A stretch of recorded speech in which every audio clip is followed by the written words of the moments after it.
வணக்கம். இன்றைக்கி நம்ம சேனலில் எங்கள் வீட்டில் நான் சப்பாத்திக்கு எப்படி மாவு பிசைஞ்சு நான் எப்படி போடுறேங்கிறத தான் நான் உங்களுக்கு காட்ட போகிறேன். வாங்க வீடியோக்கு போகலாம்.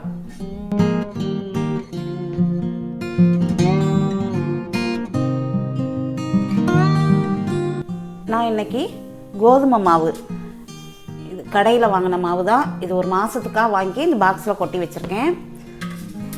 அதுலேருந்து 1 கப்பு எங்களுக்கு தேவையான அளவு நான் எடுத்துக்கிறேன். 1.5 கப்பு கோதுமை மாவு எடுத்துருக்கேன். ஒரு 1/2 ஸ்பூன் உப்பு போட்டுக்கிறேன். அவ்வளோதான். நான் எண்ணெயெல்லாம் ஊற்ற மாட்டேன். சும்மாவே இதை நல்லா கலந்து விட்டுட்டு கொஞ்சம் கொஞ்சமாக தண்ணியை தெளித்து இப்படி பிசைஞ்சுக்கணும்.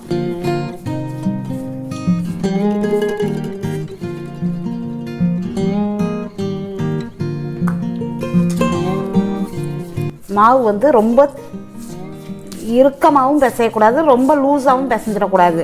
ரொம்ப கெட்டியாக மாவு பிசைஞ்சிட்டோம்னா சப்பாத்தி வந்து ரொம்ப ரஃப்பாக இருக்கும், ரொம்ப ஹார்டாக இருக்கும். இந்த மாதிரி நம்ம பிசைஞ்சோம்னா சப்பாத்தி வந்து ரொம்ப நல்லாயிருக்கும், சாஃப்டாக இருக்கும். நான் ஒரு 10 நிமிஷத்தில் நல்லா பிசைஞ்சு எடுத்துடலாம். நல்லா பிசைஞ்சதும் காட்டுறேன்.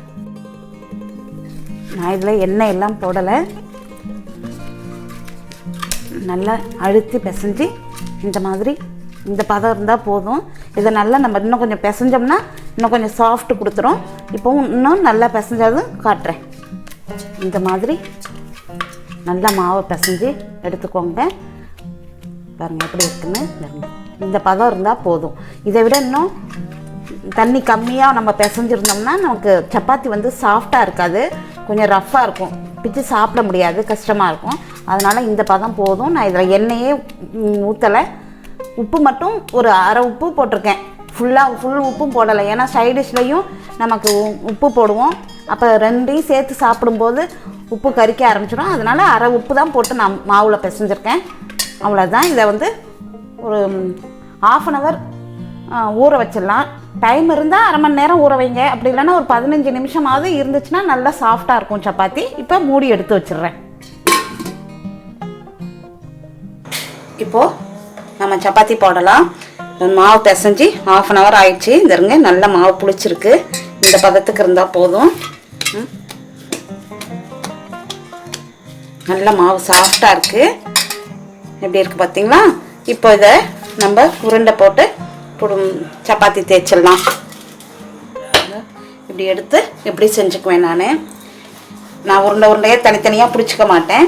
எனக்கு நாங்கள் ஹோட்டல் வச்சுருக்கும் போது எங்களுக்கு மாஸ்டர் இப்படி தான் செய்வார். அதை பார்த்துக்கிட்டே இருப்பேன். அதுலேருந்து நானும் அதுலேருந்து இப்படி தான் செய்கிறது. ஒரு சின்ன கத்தி எடுத்து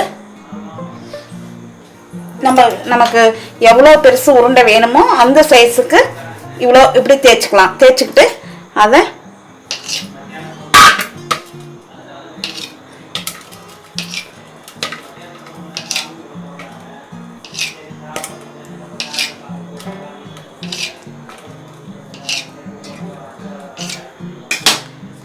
இப்படி உருட்டி வச்சாச்சு.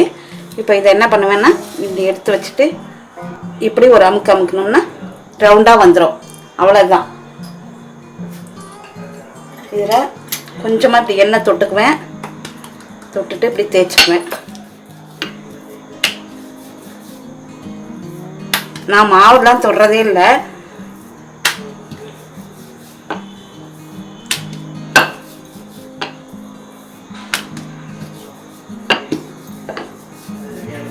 இதை என்ன பண்ணுவேன்னா இப்படி மடித்து இப்படி முக்கோணமாக இப்படி மடித்து இப்படி ஒரு 4-5 போட்டு எடுத்து வச்சுருவேன். இப்போ அடுத்ததையும் அதே மாதிரி தேய்ச்சி எடுத்துக்கிறேன். அடுப்பில் வந்து தோசைக்கல் வச்சு அடுப்பை ஆன் பண்ணி அடுப்பை சிம்மில் வச்சுருக்கேன். இன்னும் ஒரு 4-5 இதே மாதிரி தேய்ச்சி வச்சுட்டு அதுக்கப்புறம் மொத்தமாக சப்பாத்தியை போட ஆரம்பிச்சிடலாம்.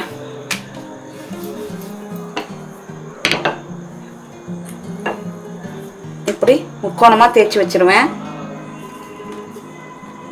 உங்களுக்கு தேவையான அளவுக்கு ஒரு 10 சப்பாத்தின்னா 10 சப்பாத்தி அளவுக்கு தேய்ச்சி வச்சுட்டு நம்ம கல்லில் போட ஆரம்பித்தோம்னா டக்கு டக்குன்னு போட்டு எடுத்துடலாம்.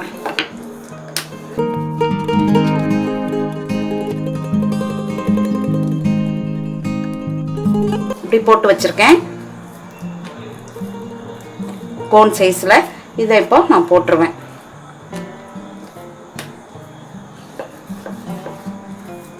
இதை வந்து ரொம்ப மொத்தமாகவும் இல்லாமல் ரொம்ப மெலிசாவும் இல்லாமல்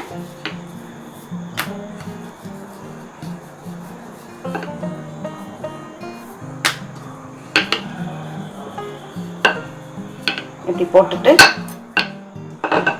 இதை கல்லில் போட்டுடலாம்.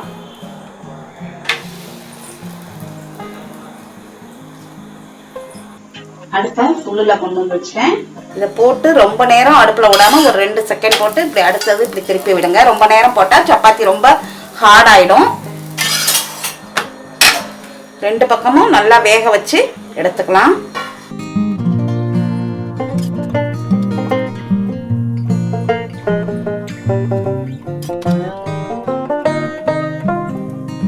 நம்ம இப்படி மடக்கி மடக்கி முக்கோணமாக போட்டுக்கிறதுனால பரோட்டா மாதிரி இப்படி படலாக வரும். ரொம்ப சாஃப்டாக இருக்கும். காலையில் நம்ம போட்டோம்னா நைட்டு கூட அப்படியே சூடே பண்ண வேண்டாம், அவ்வளோ சாஃப்டாக இருக்கும்.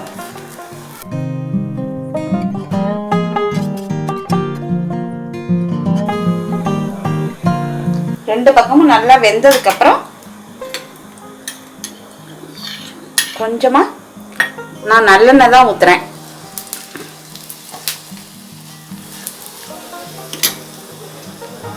போட்டுட்டு திரட்டி விட்டோம்னா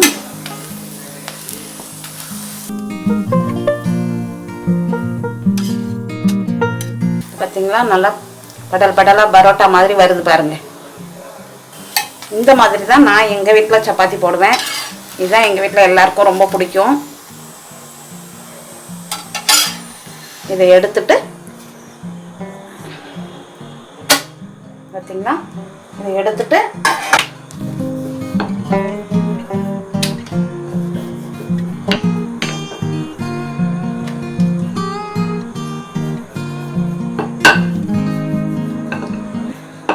இந்த மாதிரி எல்லாத்தையும் போட்டு எடுத்துடலாம்.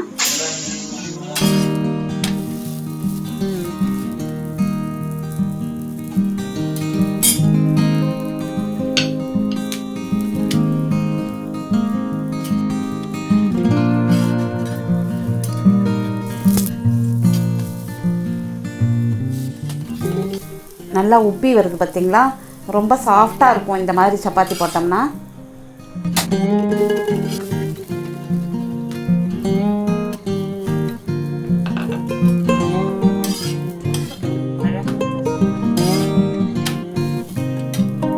சப்பாத்தி சைஸ் எவ்வளோ பெருசு வேணுமோ அவ்வளோ பெருசுக்கு மாவு உருண்டையை உருட்டிக்கோங்க.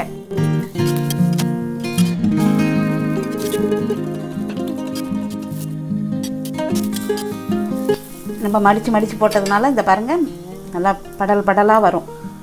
நான் எடுத்து காட்டுறேன் எல்லாத்தையும். இங்கே பாருங்கள்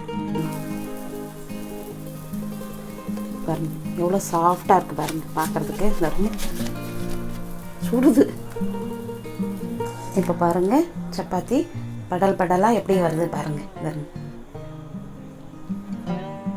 பிக்கிறதுக்கும் ரொம்ப சாஃப்டாக ஈஸியாக இருக்கும்.